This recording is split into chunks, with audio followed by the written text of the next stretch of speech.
ಅಭಿನಂದನೆಗಳು ಹಾಗೂ ನಮ್ಮ ಗ್ರಾಮ ಪಂಚಾಯತ್ಗೆ ಪೇಡಿ ಬಸವರಾಜ ರಾಮಕೃಷ್ಣ ಅವರಿಗೆ ಅಭಿನಂದನೆಗಳು. ಆಮೇಲೆ ನಮ್ಮ ಎಲ್ಲ ಸದಸ್ಯರುಗಳಂತ ಎಲ್ಲರೂ ಒಂದು ಸದ ಅಭಿನಂದಿಸುತ್ತಾ ಇವತ್ತೇನು ಸಂವಿಧಾನ ಜಾಥಾ ಇದೆ ಈ ಕೊಂಡಾಜಿನಲ್ಲಿ ಪಂಚಾಯತಿಯಲ್ಲಿ ತುಂಬ ವಿಜೃಂಭಣೆಯಿಂದ ನಡೆದಿದೆ. ಸಂವಿಧಾನ ನಮಗೆ ತಾಯಿ ಇದ್ದ ಹಾಗೆ, ತಾಯಿಗಿಂತ ದೊಡ್ಡದು ಯಾರಿಲ್ಲ ಪ್ರಪಂಚದಲ್ಲಿ. ಆ ಸಂವಿಧಾನ ಇವತ್ತು ತಾಯಿಗೆ ಹೋಲಿಸ್ತಾ ಇದ್ದಾನೆ. ತಾಯಿ ಸಮಾಜ ಇದರಿಂದ ಸಂವಿಧಾನ ಎಲ್ಲರಿಗೂ ನಮ್ಮ ಹಕ್ಕು.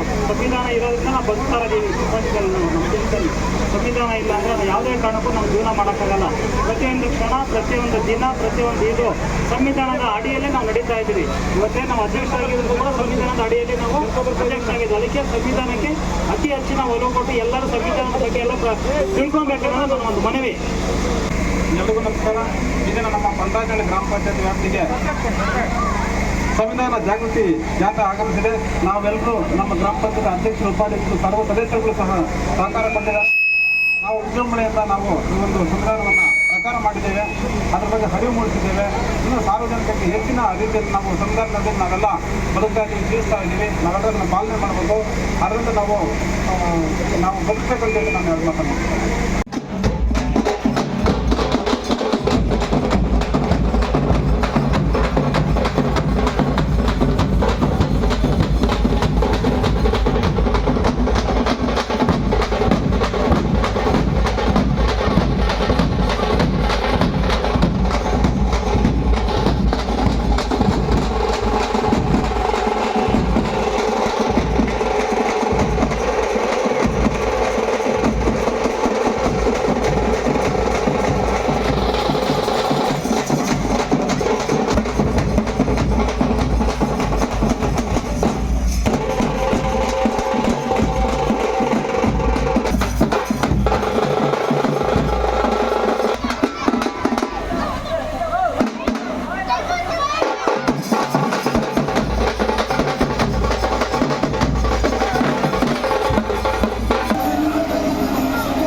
ಸಮಾಜವಾದಿ, ಧರ್ಮ ನಿರಪೇಕ್ಷ, ಪ್ರಜಾಸತ್ತಾತ್ಮಕ ರಾಜ್ಯವನ್ನಾಗಿ ರೂಪಿಸುವುದಕ್ಕಾಗಿ ಭಾರತದ ಎಲ್ಲ ಪ್ರಜೆಗಳಿಗೆ ಸಾಮಾಜಿಕ, ಆರ್ಥಿಕ ಮತ್ತು ರಾಜಕೀಯ ನ್ಯಾಯವನ್ನು, ವಿಚಾರ, ಅಭಿವ್ಯಕ್ತಿ, ನಂಬಿಕೆ, ಧರ್ಮ ಮತ್ತು ಉಪಾಸನೆಯ ಸ್ವಾತಂತ್ರ್ಯವನ್ನು, ಸ್ಥಾನಮಾನ ಮತ್ತು ಅವಕಾಶಗಳ ಸಮಾನತೆಯನ್ನು ದೊರೆಯುವಂತೆ ಮಾಡುವುದಕ್ಕಾಗಿ ವ್ಯಕ್ತಿ ಗೌರವ, ದೇಶದ ಏಕತೆ ಮತ್ತು ಸಮಗ್ರತೆಗಾಗಿ ಎಲ್ಲರಲ್ಲಿ ಭ್ರಾತೃತ್ವ ಭಾವನೆಯನ್ನು ಮೂಡಿಸುವುದಕ್ಕೆ ದೃಢ ಸಂಕಲ್ಪ ಮಾಡಿ